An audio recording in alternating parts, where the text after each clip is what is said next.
Hi, this is Ron Carr with this week's Sales and Leadership Tip. The key to you increasing your sales or influencing others to accept your argument is not so much what you say, but the context and how you say it. Let me give you an example. Recently, I was brought in by a major corporation that was looking to renew a 5-year agreement with a major customer of theirs. Their customer was losing money. So the board of directors came down with a decision. They decided if they cut all of their existing contracts by 18%, they will become profitable. So as my client was renewing that $5 million deal, the negotiator on the other side was asking for an 18% price decrease, something my client couldn't do. But yet they were forced to argue on a point they couldn't give, and the negotiation was going south. Sound familiar? At the next point, I was in the middle of a keynote series for my client going around to 3 cities. And as we were approaching the last city in LA, the vice president pulled me aside and said, "I need you to fly with me to San Francisco and help me on this negotiation." And I said, fine.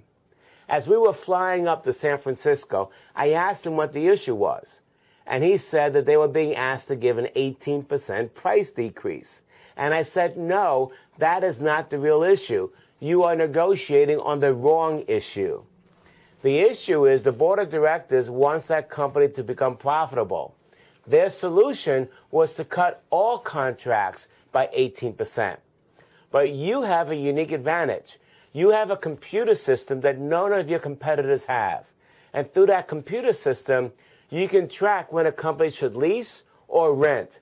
And by doing it appropriately, you can literally save them hundreds of thousands of dollars. So let me ask you this, Mr. Vice President. If you gave them the 18% price decrease, how much would you save them? He goes, $200,000.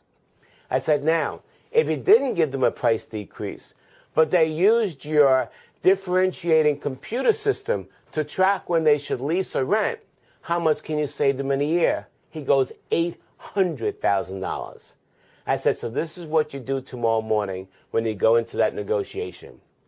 You walk in, the first thing you say is, gentlemen, I'm here to make a deal today, but I have one important question to ask you. What's more important, an 18% price decrease, which is only going to yield you $200,000, or saving more money than that to the tune of $800,000 that we can prove to you by using our computer system to effectively track when you should lease or rent? What do you think was their answer? Of course, it was to save $800,000. And that one question changed the context of the conversation. It turned the conversation from being acrimonious to being one of a collaborative nature. And 3 hours later, my client walked out with a deal. So here's the point.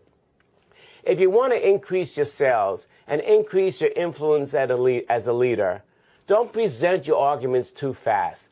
Find out what the real issues are first, and then present your solutions in the context of those real issues. If you do just this one thing, I guarantee your sales will increase exponentially, and so will your influence as a leader.